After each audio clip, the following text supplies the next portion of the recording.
Harka fuunee attam jirtu jaalatamtootaa fi kabajamtoota daawwattootaaf dhaggeeffattoota keenyaa kun R miidiyaadha. Akkuma isin beektan R miidiyaan keenya kun sagantaalee garaagaraa dhimmoota garaagaraa irratti keessummoota garaagaraa affeerteetu yeroodhaa gara yerootti hubannoo gadi fagoo yaada walabaa akkasumas immoo yaada gadi fagoo kan of keessaa qabu dhimmoota garaagaraa irratti sagantaa isinii dhiyeessiti. Har'as mata duree tokkoof keessummaa tokko filadheen jira. Mata duree nuun irratti mari'annu wal bataskaan ortodoksii maal gochaa jira kan jedhu si'a ta'u keessummaan keenya har'aa immoo lubaa Saamu'eel Biraanuu Jabeessaa Waashingtan DC irraatii anaa dhufuu luba Saamu'eel baga nagaadhaan gara R miidiyaa dhuftan. R miidiyaa fi hordoftoonni qopheessitoonni hundumti keessanuu baga nagaan nu eeddanii baga nagaan nu taatanii baga walitti dhufne. Guddaan gammadaa luba Saamu'eel isin akkuma beekamu luba bataskaana ortodoksii Faayisaa Addunyaa Waashingtan DC'ti. Waldaan kun immoo seenaa mataa isaa danda'e seenaa saba Oromoo keessatti illee bakka olaanaa kan qabu haala itti dhaabbatte haala keessatti hundoofte qabdi. Mee achirraatii haa jalqabnu warra dhimma baay'ee kaasnee waliin mari'anna. Mee waa'ee waldaa keessanii namoota isin miidiyaa irratti illee si'a baay'een dhiyaattu namooti baay'een isin beekaa kana nan beekaa garuu warra isin hin beekneef illee ofiima keessan illee achumaan beeksisaa waa'ee waldaa keessanis nutti himamee haa jalqabnu. Tole egaa ani maqaa Abbaa kan Ilmaa kan Hafuura Qulqulluu sadan Waaqa tokkoo ameen. Maqaa koollee ibsiteeti jirtaa Waashingtaniin jiraadhaa luba ortodoksiitii. Amantaa ortodoksii keessa diyaaqonii ta'ee waggaa 12 jalqabeeti maniyyuu tajaajilaa teoloojii galee teoloojiin boodas lallabaa wangeelaa ta'ee faarfannaadhaan lallabaunaan akkasumas tajaajilaa guutuudhumaaniin iyyuu tajaajilaa ture. Biyya Ameerikaanii kana gara waggaa 8 duratti gara kanan dhufee Awurooppaa keessallee biyya Xaaliyaanii kanas isteetii adda addaadhuma keessa dhaqee uummata tajaajilaa ture. Biyya kanas eegan dhufee gara isteetii 30 olii amantaa ortodoksii keessallee tajaajileen jira. Amma Faayisaa Addunyaan hundaa'utti jechuudha. Jaamaayitaa as Niiyorkii jiran illee dhaqee nan barsiisaa. Afaan Ingiliffaatis nan barsiisaa ture. Dhumarratti uummanni Oromoo sagantaa qopheessinee jirra. Lubaa kottaati mee sagantaa kana amantaa Musliimaa, amantaa Pirootestaantii hundumtuu jira. Isinis immoo nu eebbisaa sabni Oromoo walitti qabamee jira jedhanii sagantaa hayyuu siyaasaa obbo Jawaar gaafa isaan gara DC dhufanii ani sagantaa sana irratti dhaqeen eebbisee ala sana nu bakkeedhaa hayyuu isa mormuutti qorri nu gubaa. Ati keessa teessee eebbistaa sagantaa isaa gaggeessitaa.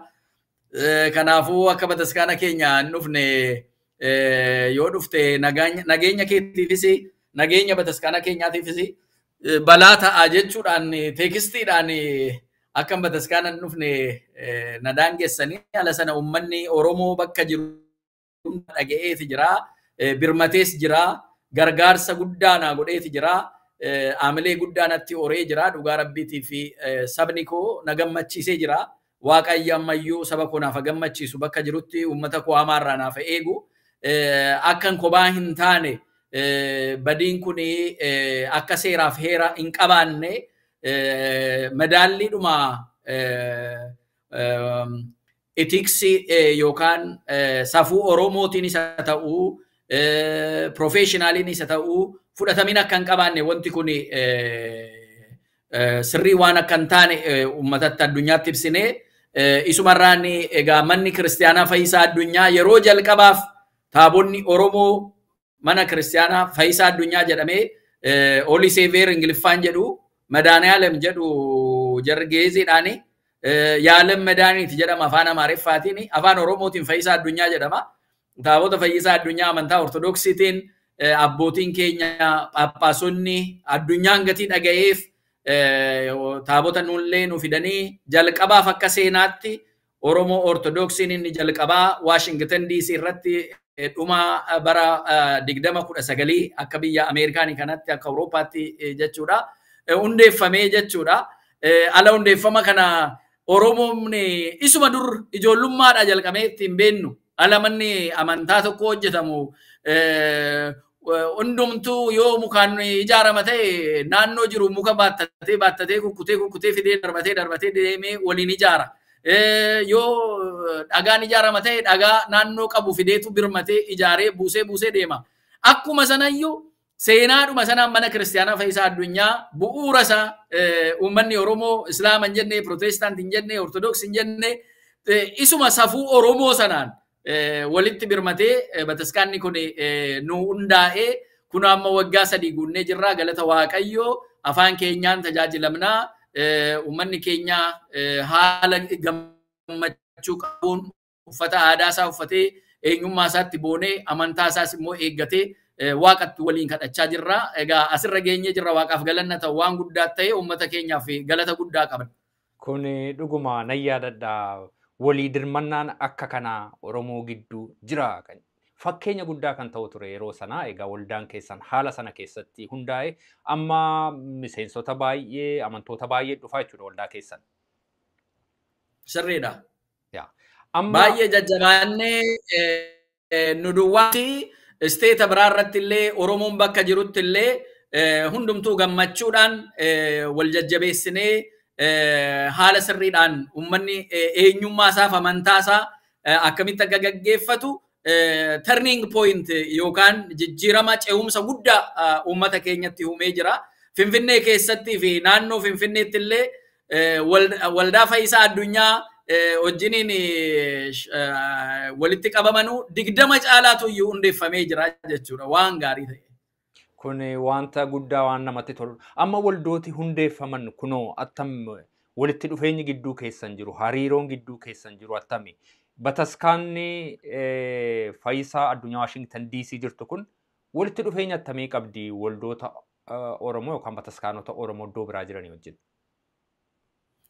Gaaffii bareedaa na gaafattee ilaa akkuma Fayyisaa Addunyaa hundeeffameen qilleensi raasame, qilleensi Washington DC kanaa biyya Ameerikaanii kanaa inuma raasame taabonni naannoo Oromiyaatti samiirraa bu'aa jedhanii jarri lallabaa turan sunillee Fayyisaa Addunyaa akkamitti dhufee jedhanii gaaffiitti ta'e. Maal Oromoodhaa duroo lafaa bu'aa samiirraa bu'aa kan keenya maanu gaafattanii Fayyisaa Addunyaa lafuullee jenneetu isuma kaleessa jechaa turtanii keenyas samiirraa nu dhufee kunoo nu bu'e jenneedhuma itti himnee nutti duulanii baay'ee duulaa ture balaaleffachuu kanatu ture isarraan kan ka'e waan namaa guddaa keessa tokkummaa keenya cimsinee keessa dabarre oddoo adda addaatti kan turanii walitti dhufnee waliin haasofnee maal jennee xuruudhuma hariiroo wal hubachuu qabna waan gaarii jiran jedhe.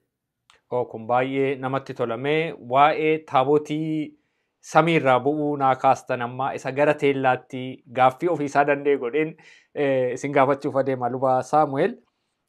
Mee ammayyuu waa'ee hariiroo bataskaanota Ortodoksii Oromoo gidduu jiru haa xinnoo ishee haa dubbannu. Yeroo tokko waggaa 2 yookaan waggaa 3 fuuldura sochii guddaan ta'e ture mana lubummaa wal bataskaana Ortodoksii Oromiyaa dhaabuudhaaf. Nan yaadadha yeroo lubii Qasiis Balaayifaa addunyaarra naanna'anii sochii guddaa godhan waan guddaa sabni keenya illee amantiin attuu san daangessiin guddaa itti dirmatee ture waan guddaa nama hawwisiisu ture. Maalirra ga'e wanti sun luba Saamu'eel? Galatoome Roobsan gaaffii bareedaadha kanatti na gaafatte. Gaaffiin kun immoo kan kee duwwaatu hin ta'in bilbilaanis karaa adda addaatiinis uummanni nu gaafachaa ture. Eessa geessanii manni lubummaa Oromiyaa eessa ga'ee kan jedhu gidduudhaanis lubni Balaayifaa beeta kinatiitti yookaan xaqlaa beeta kinatiitti wal deebi'anii walii wajjin hojjennaa kan jedhuun araaramanii nu gurguranii aamilee uummata keenya OCN yookaan Oromo Clergy miidiyaa fuudhanii dhaabame sana dhaqaniitu gashanii kennanii kan jedhu yaada adda addaa ka'aa ture jechuudha. Taatee yeroo sana ture tokkummaadhaan uummanni keenya ka'ee ture sana qormaata guddaatu gufuu guddaatu fuulduree dhaabbatee ture. akkuma yaadannu tokkummaa Oromoo irratti waan agga'ameef keessumaa wareegamuu Hacaaluu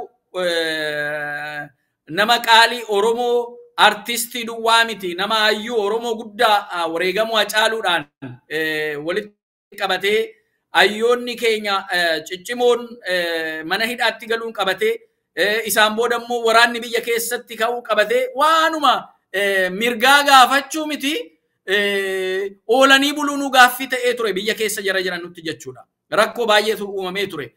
Kana keessatti luba balaayifaa gaaffiin isin gaafattan sirriidha. Rakkoon isin qabdan sirriidha. Mee kottaa walii hojjennaa jedhanii immoo jaarsummaa isaanitti baasanii lubootuma sadan tokko oddoo kennanii fi kottaa astaati hojjedhaa qasiis balaayis kottaati asitti hojjedhaa jedhanii bakkeetti bahuu keessan miidiyaa kan biraa irratti ibsa kennuu keessanii malee rakkoon isin gaafattanii sirriidhaa jedhanii fudhatan. Egaa gaaffii sanan deebisnaa jedhanii maal jara keenya akkamitti walii galtanii jaarsummaa kunumtu maalii fi amantaa duwwaatuun ta'in siyaasa da'oo godhateetu amantaa keessaan kan deemutu jira. Kanaafuu inni kun immoo uummanni Oromoo ija isaa irra buufatee ilaalaa jira. Ala walii galtanii sanaa uummanni Oromoo mariisifattanii jirtu fedhiin uummata keenyaa keessa jira moo maa inni jennee jarris immoo yeroo nuu kennaame yeroo nama keessa jirru yeroo nuu kennaa akkana jennee ammaaf ibsuu hin dandeenyu walii wajjin hojjennaa bataskaanumti keenya akkatti fuftuu fi uummanni keenyas gaaffiin qabu hin deebi'aa jedhaniitu yeroo nuu kennaa jedhaniitu uummatatti himanii nuttis himanii tole gaa jenne eegasii akkuma beektanu waa'ee mirgaa waaqayyo nuu kenne haasa'u miti isaan booda acee jaallatamaa artistii keenya wareegamuu isaatiin haqni isaa akka ba'u kara biraatiin hidhamtoonni immoo siyaasa haala sana hidhamanii akka jarri immoo nuu hiikamanu hojii biraa nutti kennanii jechuudha. Uummata Oromoo kan burjaajessu tokkummaa isaa akka kan burjaajesse sana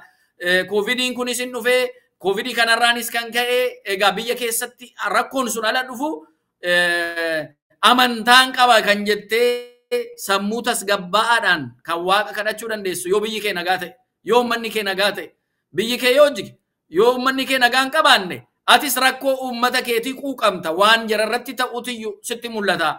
Gatii kanaatiif ammumti uummanni keenya walitti qabamee jiru rakkoo sana keessa waliyyaafachaa uummata bakkuma jirutti akka inni amantaa isaatiin cimee dhaabbatu wanti kun akka darbu walitti muudhaan wal jajjabeessuudhaan quba wal qabaachuudhaan ammuma nama danda'ame yoo nageenye yeroo ammaa kana geenye galanni waaqaa haa ta'u. Jarrachi keessaa jarri biyya keessa jiranus mee maalirra jirtu ala jennu biyyi waraana irratti galtee waraana sanarraan kan ka'e wanti hundumtuu gara waraanaa sanatti jedhame kanaafuu isa keessa immoo mootummaan kan qe'ee bulchu kan naannoo bulchu walitti dhufteellee mari'achuu hin dandeessu. Yaaschokwaa gizee hawaajisa jedhan sanatti iddoo baay'eetti labsame uummatni intarneetiin bakka baay'ee hin jiru walquunnamtiin hin jiru. Haala akka sana keessa hundumtuu gaa bakka jirutti obsee waaqa isaa kadhachaa biyyaa kadhachaa uummata keenya kadhachaa jara hidhamaniif waaqa kadhachaa sagaleef ta'aa haqaa Hacaaluu Hundeessaatiif hundumti keenya dhaabbannee waliin kadhachaa yoo nageenye jechuudha. Guyyaan har'aa guyyaa sagaleessaatiin immoo adda. Waaqayyo immoo guyyaa kana immoo nuuf fide guyyaan tokkoon uummanni keenya waaqni isa gargaaree gara abdiitti deemaa jira. Gara bilisummaatti deemaa jira. Gara sirna isaa garboomsisee uummata keenya qabu uummanni keenya fincilee ofirraa deebisisaa dhuma jira. Abdii qabna. Ammas illee isa ammaa kana abdii guddaa qabna jechuudha.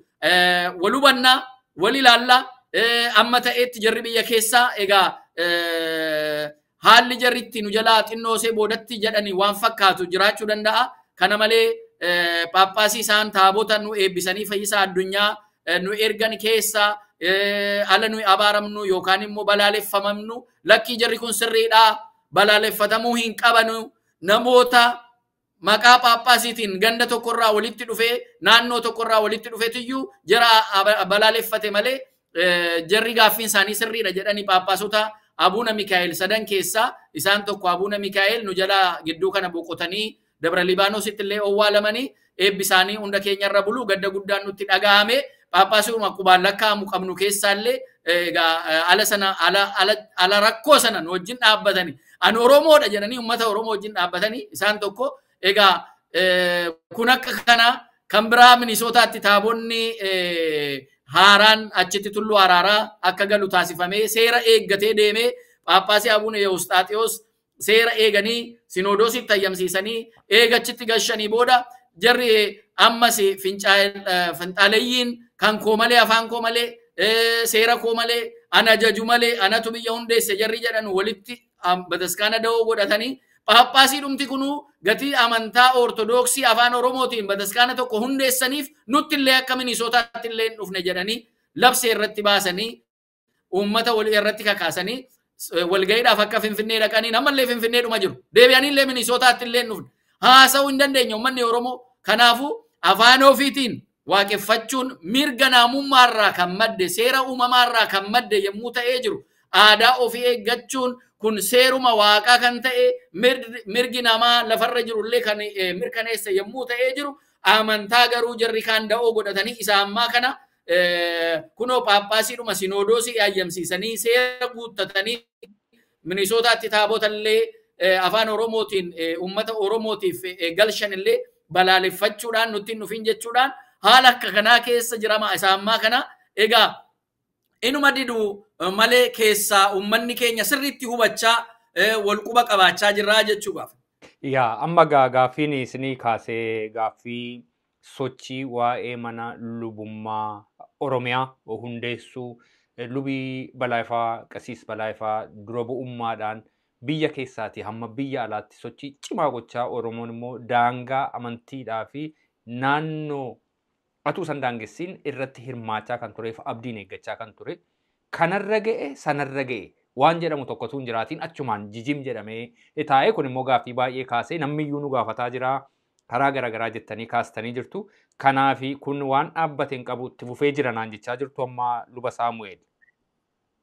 Maaligaa adeemsuma Oromooti akkuma barbaanne kaateellee yoo deemuu dhabaate garuu hin dhaabbanne inuma akka galaanaa inuma raasamaa gara fuuldureetti inuma dhiibaa yeroo isaa eeggatee immoo hinuma ta'a jenna maaliif dhugaa qabnaa haqa qabnaa yeroo dhumaaf jarachi jiranuu qeessotallee mana lubummaa Oromiyaa wajjin mul'attanii miidiyaa OCN irratti mul'attanii jedhanii hojiirraa ogguruun kuni akkasumas immoo luba Pheexroos kan jedhaman sabbataa afaan Oromootiin barsiisanu afaan kanaan akka hin barsiisne kanaan booda jedhanii kanaan duratti dhadhaataniitiyyuu rakkoo baay'ee irra geessisanii isaan booda ammas lubbuun isaanii eenyu akka ajjeese utuun beekamiin du'anii argamanii utuu mana Waaqayyoo deemanu namoonni qabamanii qeessonni bakka buusanii sun jarri yoon du'e illee abaluun na ajjeesaa jedhanii himatani haqni isaanii utuu hin bahin yeroo eeggataa rabbi wajjin jechuudha. Egaa uummanni Ortodoksii luboonni Ortodoksii rakkoo cimaa keessa jiru yeroo ammaa inni kun qabsoosa guddaadha. Haa ta'u malee garuu inuma addaan hin cinne jennee abdanna. Addaan hin cinne wanti biyya keessa jiru kun waraanni dhaabbate abbootiin gaaffii uummanni gaafatee mirgaa dhiisanii hundumtuu gara waraanaa sanatti deemee jira. Egaa yaadi isaaniis sammuun isaaniis waan hundumtuu gara sana deemee jira.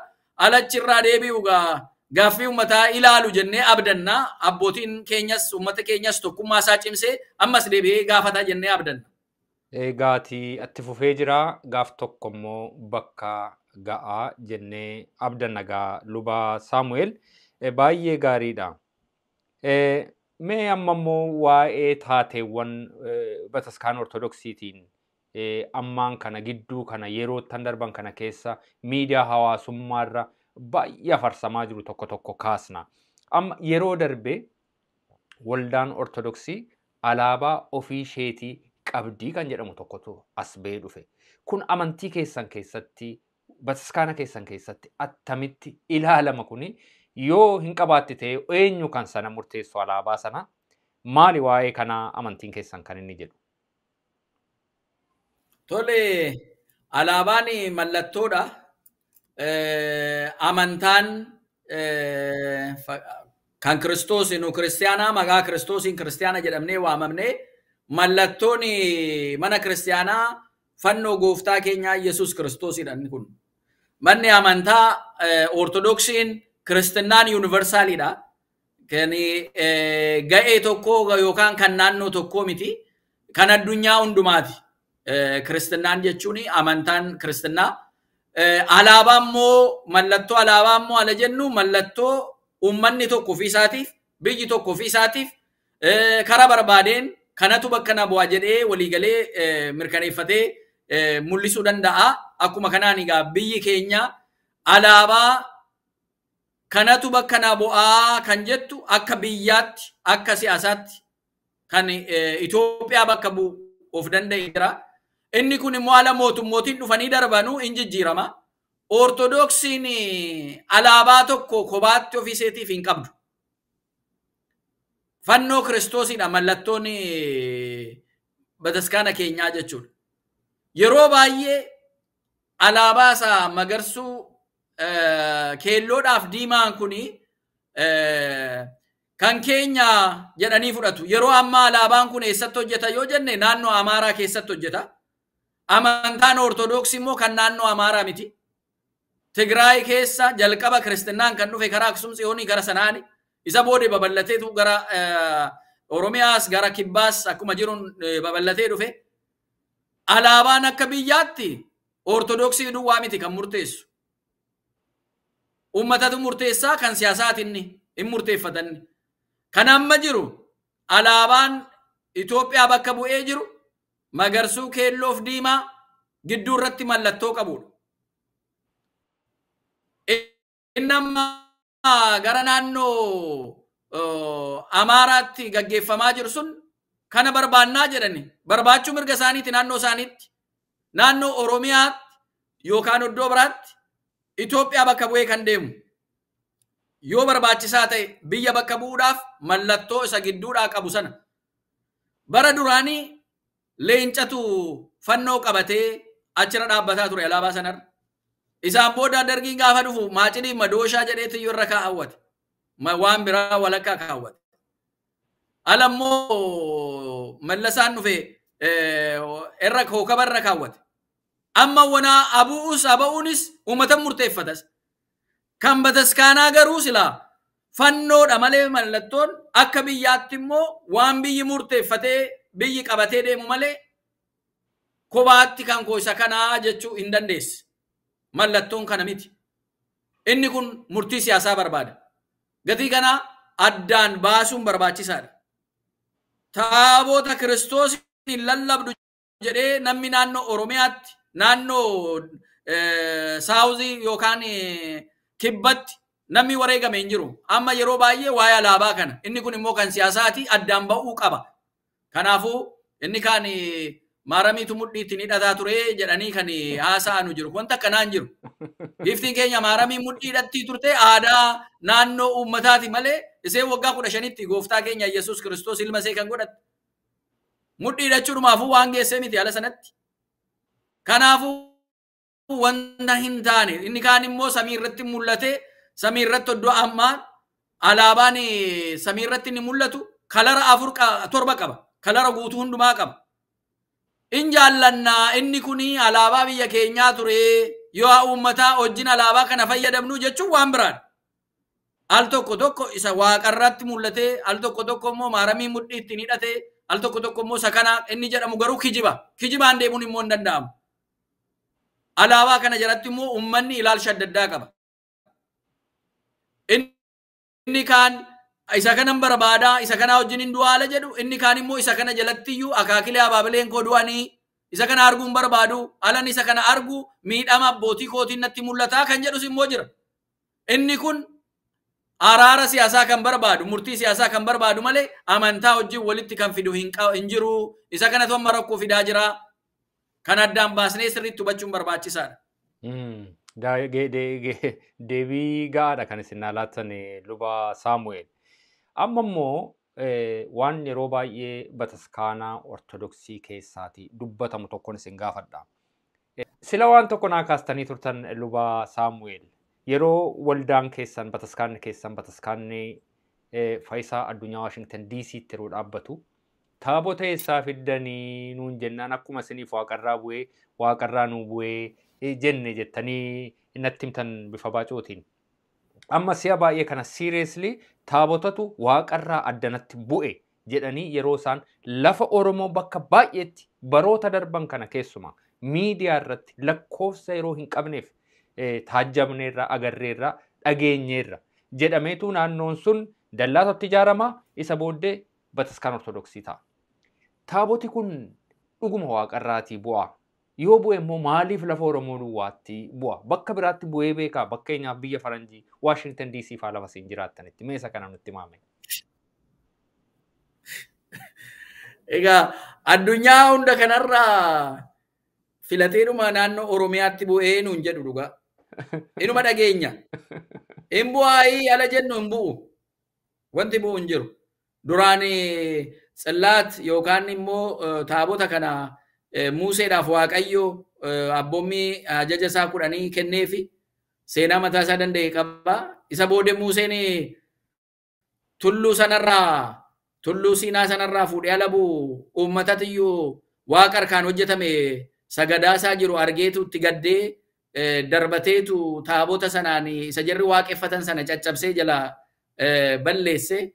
Isaan booda taabonni akkamitti akka hojjetamuu qabu maalirraa akkam hojjetamuu akka qabu seenaa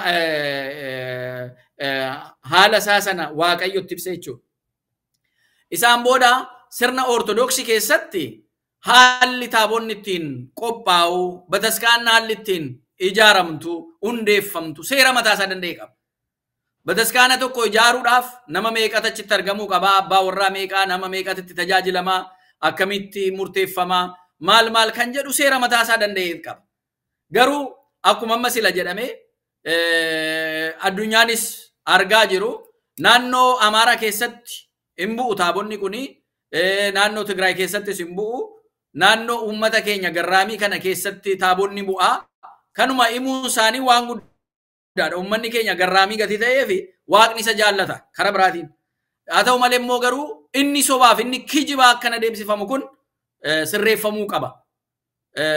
Uummanni ala walitti dhufu. Uummanni alanni taabota barbaannaa baay'inni keenya manaa tajaajilamuu barbaannaa ala jedhu naannoo haaraa yoo ta'e haalattiin seerattiin eeggatee gaafatee taabonni galee fi bataskaan ijaaramee galuu fi hin jiraatu. Kanaan kan hafe garuu taabonni samiirraa bu'a jedhanu kijibaa, lafaa ol burqanni jedhanus kijibaa. Kana sirreeffatee uummanni keenya jara akkana jedhanuun hin sobinaa jechuu soba amantaa keessaa balleessuu dhugaa wajjin dhaabbachuun barbaachisaadha jechuudha.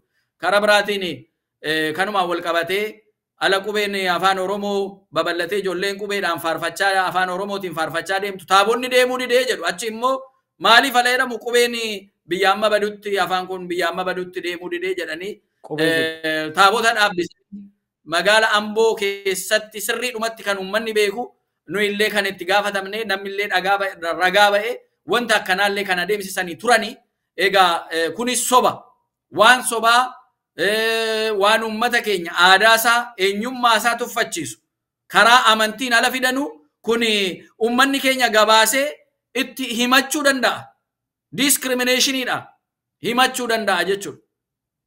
Maaliif manni amantaa tokko World Council of Church jira, Africa Council of Church jira. Gita qabu waan dhugaa hojjetamu waan dhugaa hin taane lafa barbaachisaa ta'etti walimachaa sirreeffachaa deemuun barbaachisaadha. Inni dhaga'uu yoo jedhani qaama dhaga'utti illee dabarsuun barbaachisaadha. Amma immoo mirgi namaa aadaa namaa kabajee afaan namaa kabajee eenyummaa namaatiif kabaja guddaa inni guddaan Waaqayyo fakkeenya isaatiin kan uume lafa kanarratti gooftaa ta'eeti hundanaa bulchii kan inni jedhe maaneejii naa godhi kan inni jedhe ilma namaatiin namni kabaja guddaa argachuu qaba. Waaqayyo amantaan uumne na Waaqayyo nama uume. Namatu immoo Waaqa wajjin walitti dhufeenyaaf amantaa sana uume manni amantaa immoo kanarraan kan ka'e deeme. Ala amannu hafuura Waaqayyo nuu kenne sanaan kan nagaa tasgabbii eenyummaa keenya xiqqeessu ummata keenya saba keenya waan hin taaneen maqaa amantaatiin irratti deemu yoo jiraate dhaabbisuu jara kana hojjetan itti gaafatamummaa itti fiduu gaafachuu yoo dhuunfaadhaanis ta'e yoo immoo kun kan ejjennoo mana amantichaa yoo ta'e immoo manuma amantii sanayyuu gaafachiisuun barbaachisaadha. Kanaan seeraaf heeraan deemuu dhabaannaan akkuma amma dhagaa jirru afaan namaa kan tuffatu aadaa namaa kan tuffatu kun ortodoksii keessaa barumsa bu'uura abbootiin keenya karaa amantaatiin barsiisan keessa hin jiru. Inni namoonni gaafa kiristinnaan biyya galee Fitaa Negest Gibxiitu barreesseetu gara biyya keenyaatti erge Paappaasiin Itoophiyaa paappaasii ta'uu hin danda'u jedhanii keessatti galchanii Fitaa Negestiin sun seera keenya jedhee qabatee taa'aa ture biyyi Itoophiyaan uummanni Itoophiyaa. Nu paappaasii ta'uu hin dandeenyu jedhee isa booddee lakkii kuni harka namaati malee harka waaqayyoo miti maanu nama miti jedhamee ta'u paappaasii yeroo jalqabaatiif 5 erganii kan Oromoo kan Itoophiyaa paappaasiin 5 paappaasii ta'anii dhufanii jechuudha namni 5 isaan booda paatriyaarkii mataa isaanii immoo uuman isaan booda immoo Oromoon egaa paappaasii ta'uu hin danda'u gara jedhutti immoo fidanii ofii isaanii qabanii achitti hambisan bataskaanni hunda tajaajilu walqixxummaan tajaajilutu jirtu naannoo tokko irratti achumatti daangeffamtee hafte jechuun danda'ama. Namootuma bataskaana yoo ijaarte namoota naannoo sanaa dhufee ammasii qaddasutti eegda jechuudha. Diyaaqoonii achi dhufee ammasii qaddasutti eegda jechuudha.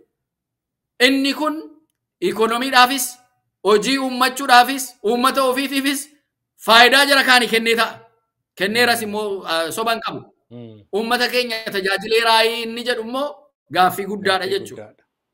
Bataskaanni paappaasiin anyuwaakii amma anyuwaak nyuweer keessaa ba'utti irratti hojjetamee qeesii diyaaqoonii paappaasiin anyuwaakiin afaan isaatiin aadaa isaatiin uummata isaa barsiisu. Kan Affaar, kan Sumaalee, kan Oromoo, kan Sidaamaa, kan Guraagee akka kanaan ba'ee aadaaf safuu isaa eeggatee uummanni isaa amantaa kiristinnaa isaa amantaa ortodoksii isaa geggeeffachuudhaaf kanaafiyyuu gooftaan keenya Yesuus Kiristoos kan inni kitaaba irratti dhaqaati amma daangaa lafaatti barsiisaa kan inni nuun jedhe.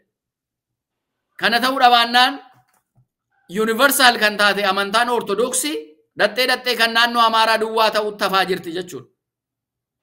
Daangessanii Tigreen illee amma nan barbaachisu ani isa kana keessa hin jiru nan laallatu uummanni kuala miidhamu ortodoks teesseen alaaltee jedhanii lakki nu bulchiisuma mataa keenyaa barbaanna jedhanii ba'aa jiru.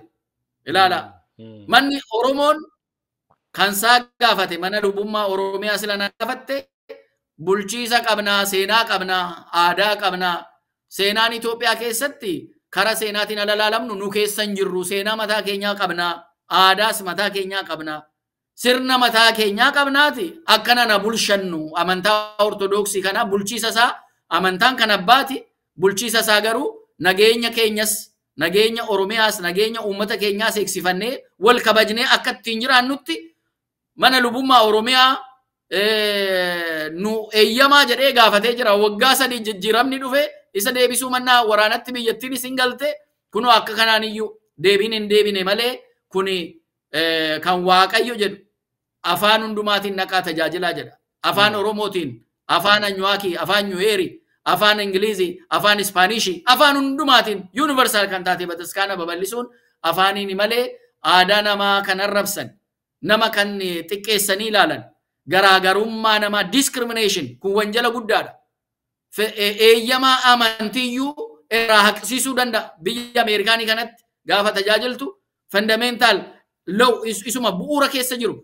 Yoo kana gootee jiraatte namni tokko si himate sirraa haqama eeyyamni si kenname sun jechuudha.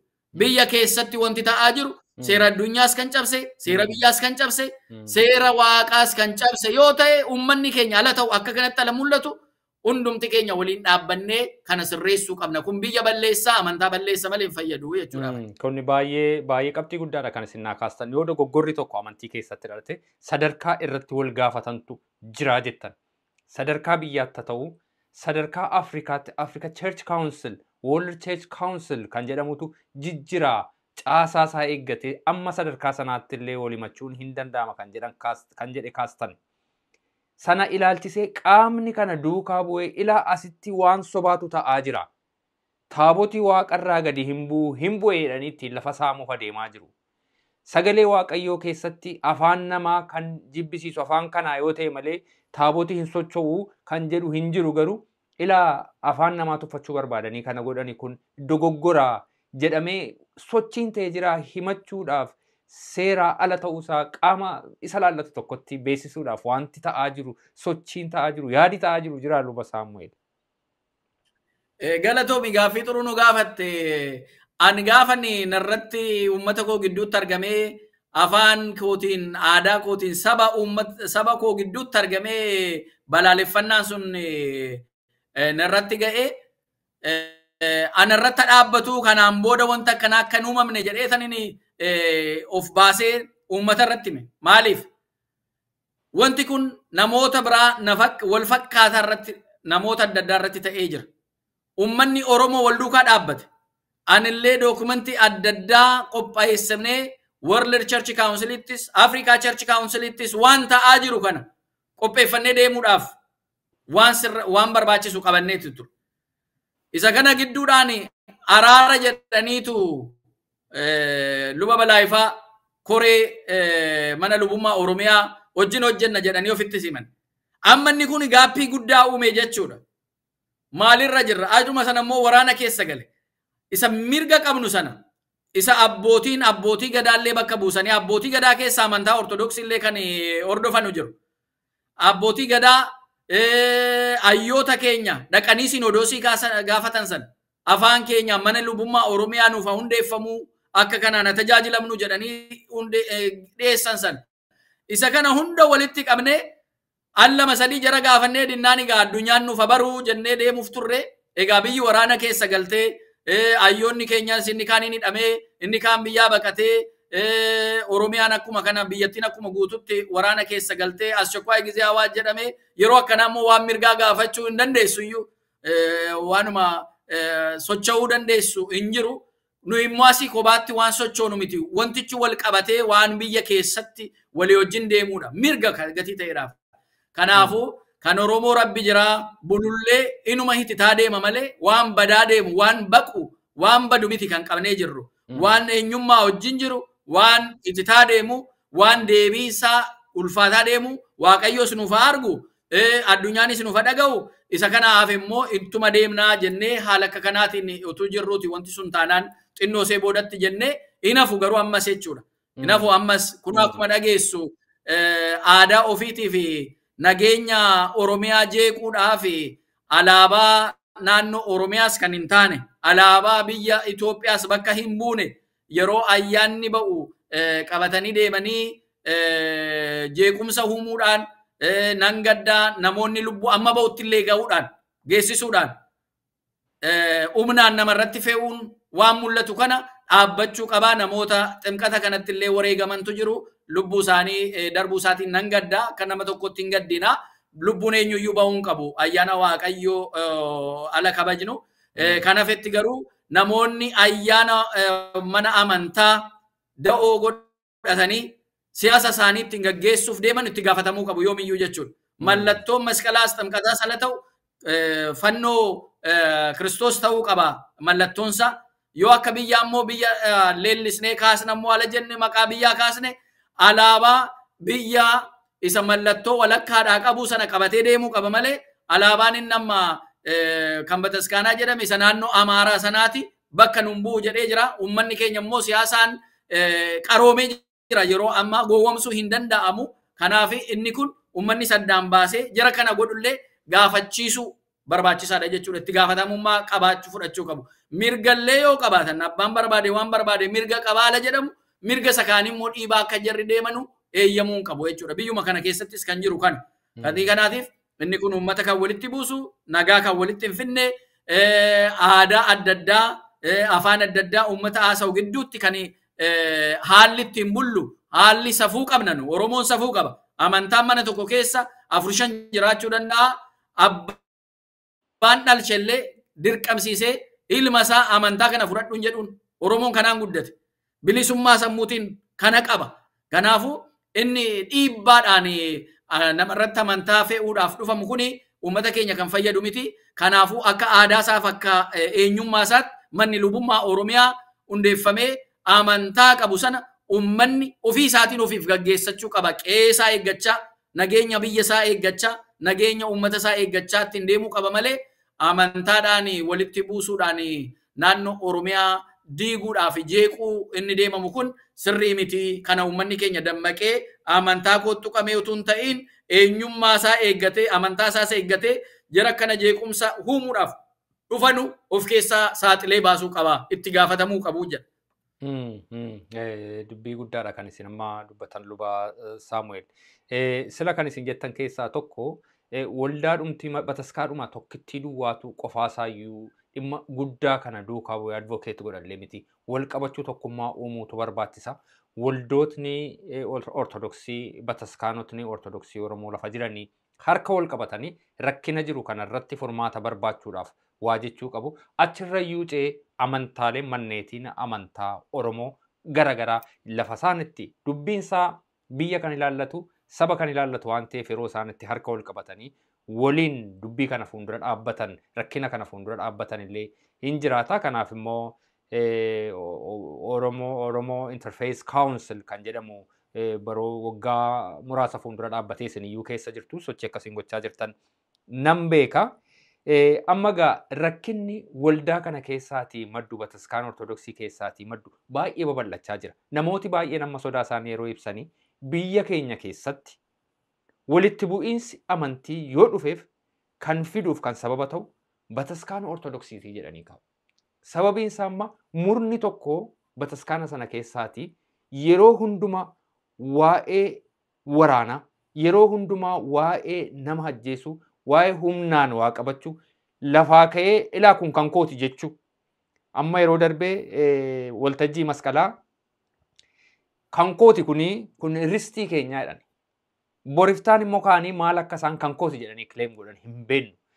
Amma kana keessatti paatriyaarikiin sagaleen isaanii dhaga'amu kan sochoosaa jiru eenyu akka ta'eyyuu hin beekamu. Baay'een isaanii warri bataskaana sana keessaa ba'an amma warra akka Daani'el Kibret fa'aa maqaa dha'uu dandeenya. Kaanis baay'ee jira sinna caalaa beektu.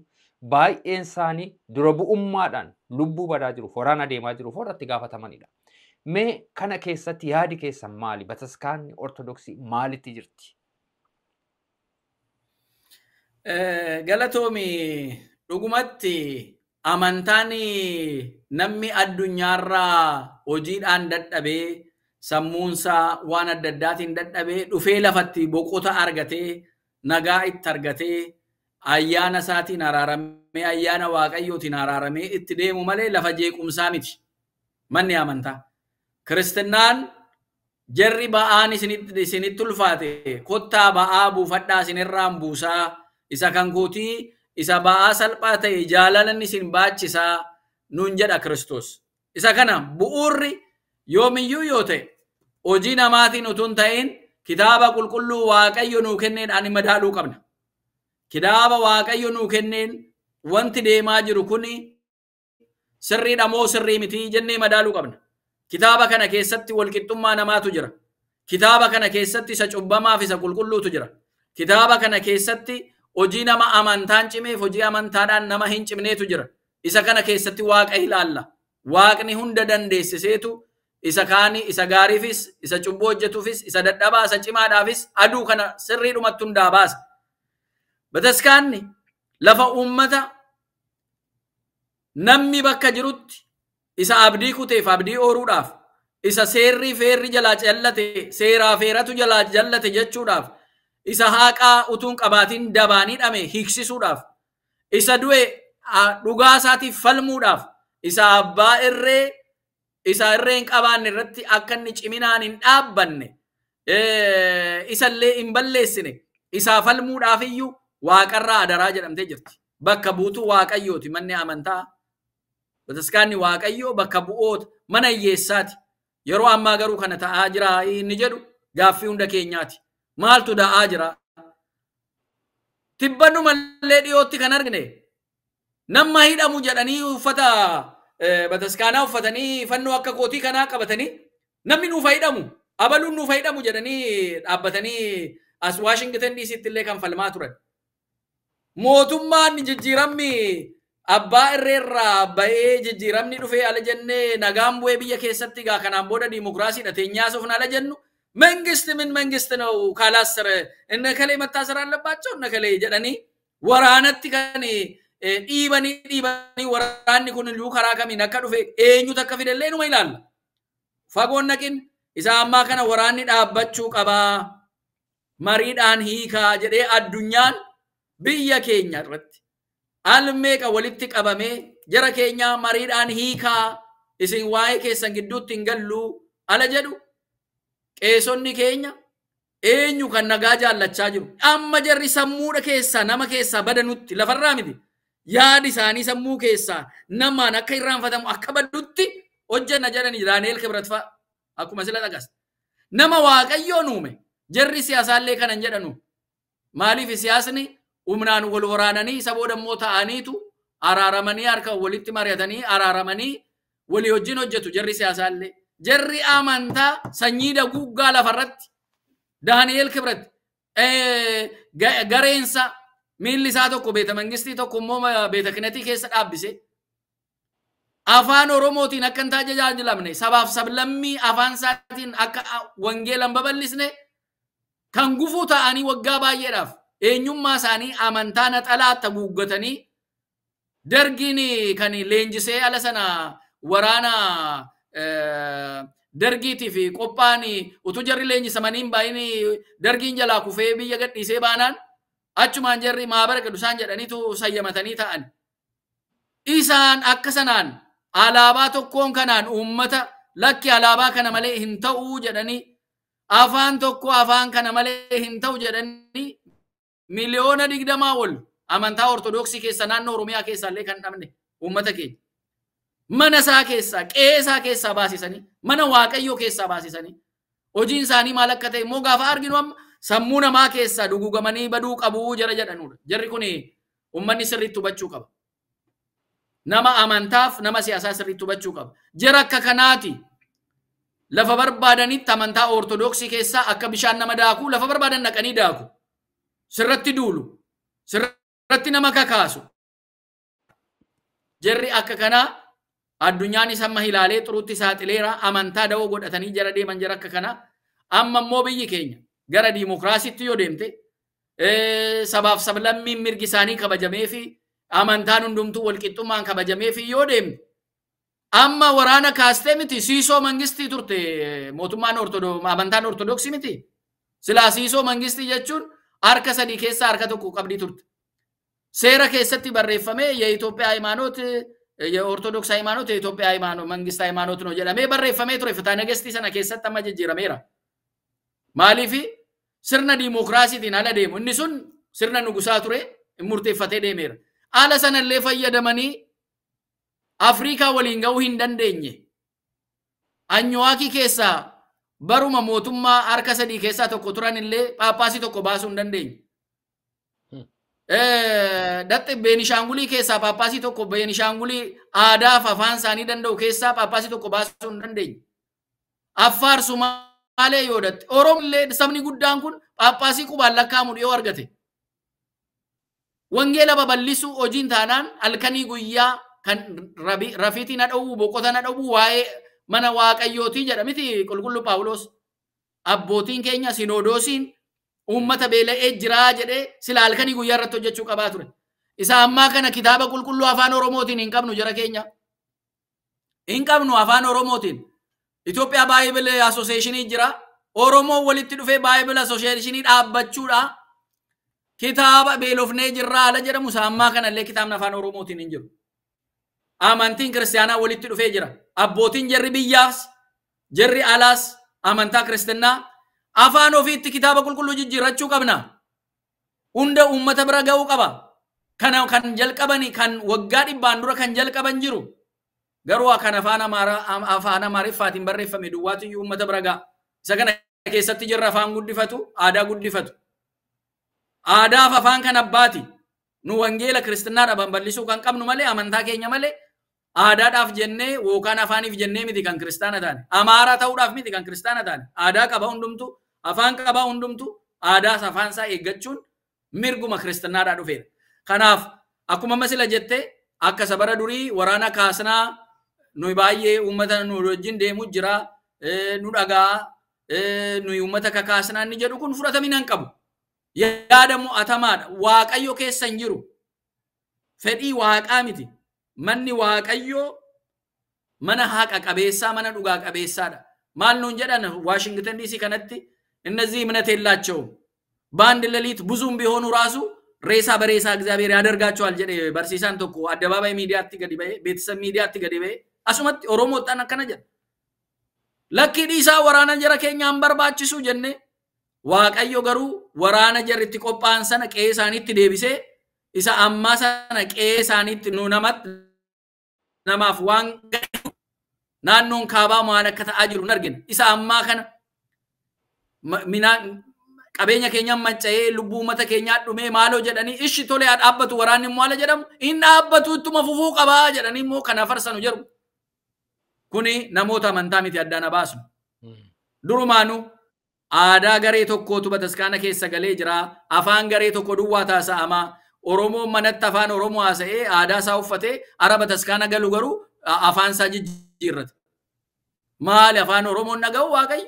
mana duwwaatti fayyadamta eessarra barreeffamee jira afaan hundumaatiin naqaa lallabaa jedhe waaqayyo kun biyyan diigu gatii kanaatiif wanta akka kanaa jira inni akka kanaa sirraachuu qaba taabonni hin deemu jedhe qubeen kun biyyaa baduudha baannaan jedhanii ala jarri biyya amboo irratti illee jedhan ummanni gaaffii nu gaafate isa amma wanaa wabiin jiru wanta akkanaa soba gatii kanaatiif aadaa keenya addaan baafannoo eeggannu eenyummaa keenya eeggannu amantaan keenya immoo waan inni jedhu isa haqa qabu isa dhugaa qabu isa namoonni siyaasaaf itti fayyadaman utuu hin ta'in isa bilisummaa waaqayyo ittiin nu uume sana amantaan koo ortodoksiidha akka ortodoksitti waliin waaqeffanna akka aadaa oromootti amantaan hundumtuu wal qixee wal kabajee waliin jiraata kana malee inni amma deemaa jiru akkuma sila jette ala baay'ee hin yaadu hin ta'u amantaadhaan uummanni keenya immoo walitti hin bu'u dammaqeera utuu bara duriitii sirriidha amma garuu uummanni keenya dammaqee jira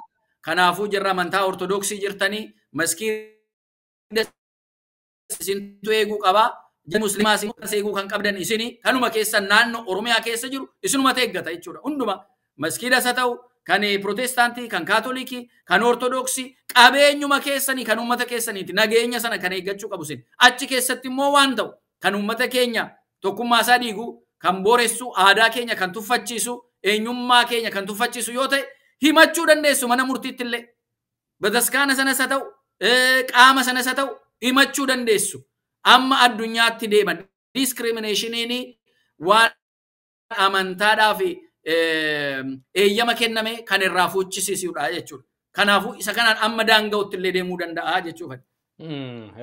Ergaa guddaadha kan isin dabarsitan luba Saamu'eel.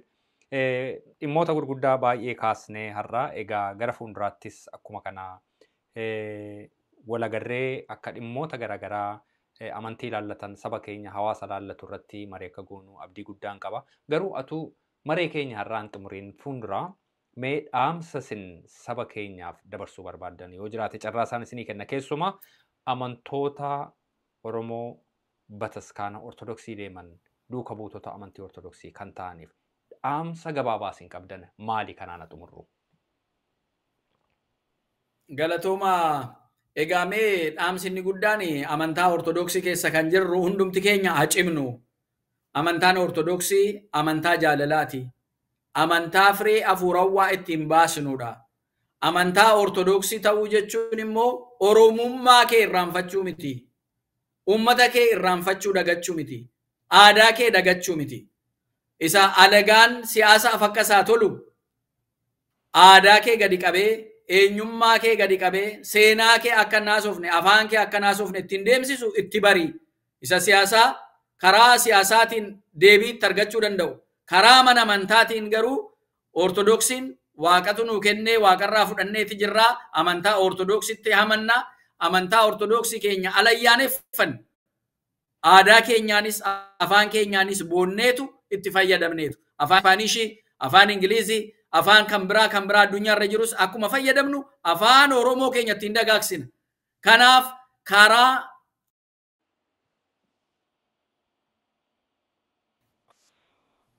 tole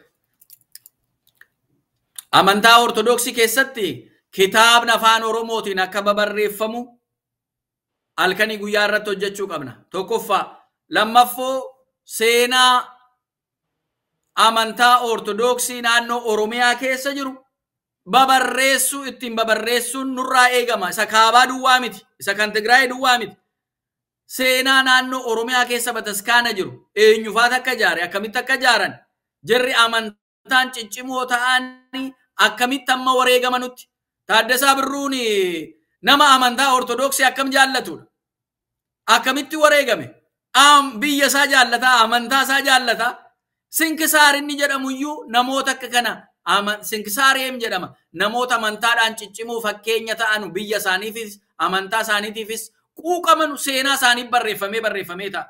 Ayyoonni keenya jarri seenaa beekan, jarri aadaa barsiisan bataskaana keenya keessatti bakki kennameefi jarri ayyaanaa, jarri safuu, jarri waaqa walitti dhufan.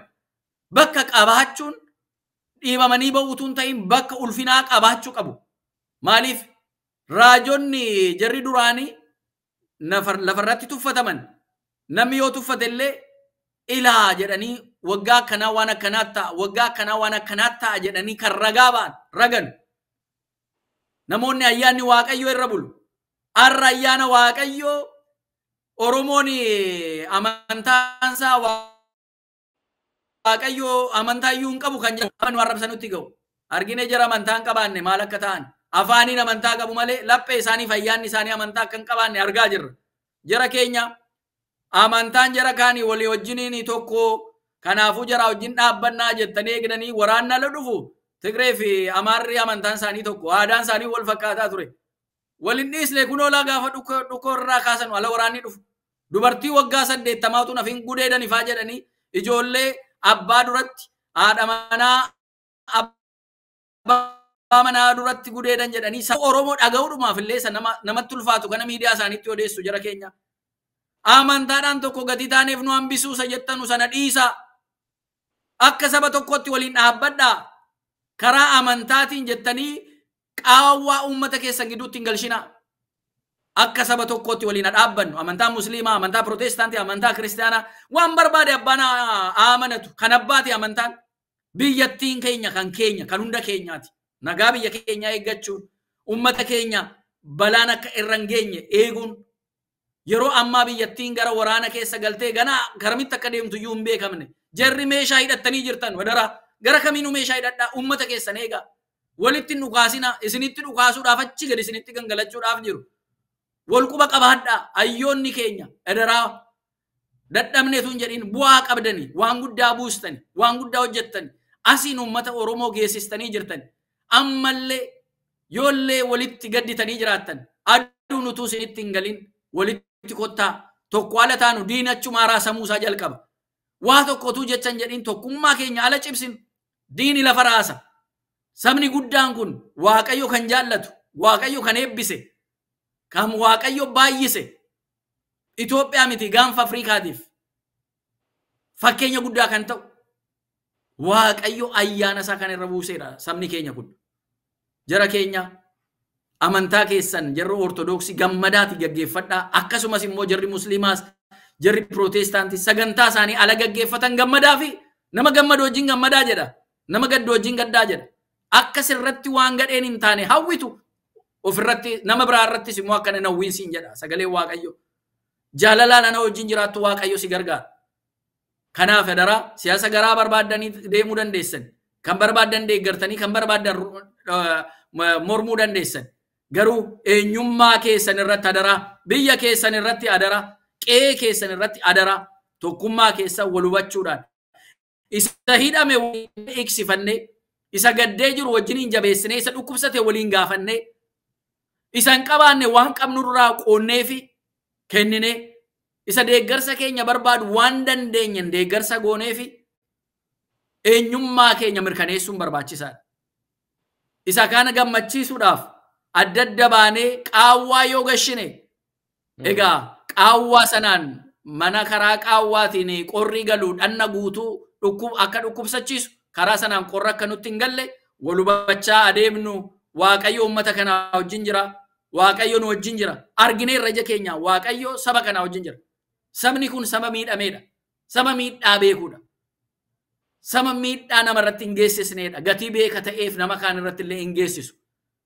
Waaqayyo iyyuu sittimeetu yoo didde deemi gaasiin jedheetu yoo deemte ofii keetii balaa ofitti fichisiista. Waraanumti kun illee uummanni Oromoo hin barbaachisu jedhaa ture. Ayyuun Oromoo hin barbaachisu jara keenyaa jechaa ture. Nu ayyoonni amantaa hin barbaachisu jara keenyaa waraanan galinaa taati mari'adhaa jechaa turre. Waraanatti galame. Lubbuu meeqatachi irratti bade. Qabeenya meeqan mancaa'e. Walitti dhufeenyi uummataa akkam gargar ba'e jara keenyaa. Oromoon fedhii hin qabu ture. Waraana kanarraa hin qabu. Ammallee haa dhaabbatu nagaa nabu. Amaariyaatamu jedha malee uummanni keenya uummata kana fakkaate nagaa barbaadu. Silaa saba guddaa kanatu nan waraana jechuu qabaa ture. Sama kanatu iyyuu waraanni dhaabbachuu qabu jechuu qabaa ture. Garuu safuu qaba uummanni kun. Kaayyoo qaba waan jiraatuuf kaayyoo qaba. Waaqa ofirratti ilaala. Rabbi na arga jedha. Gatii kana jarri mootummaarras jirtanu, jarri oddoo biraas jirtanu, garuma eessumayyuu jiraadha uummata keessanirraa isa amma dirooniidhaan reebamaa jiru. Qeesaa manni isaa irratti gubachaa jiru dhaabbisaa.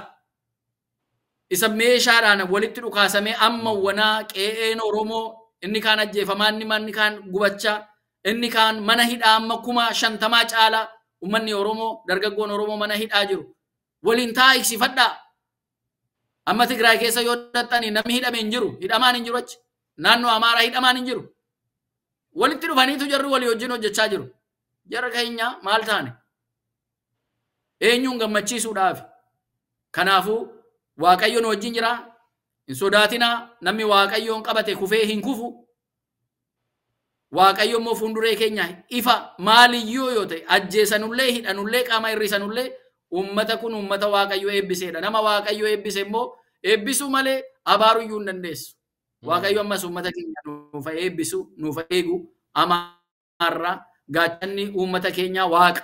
Hundumtuu yaa Waaqa jedha la. Musliima yoo taates Waaqa jedha.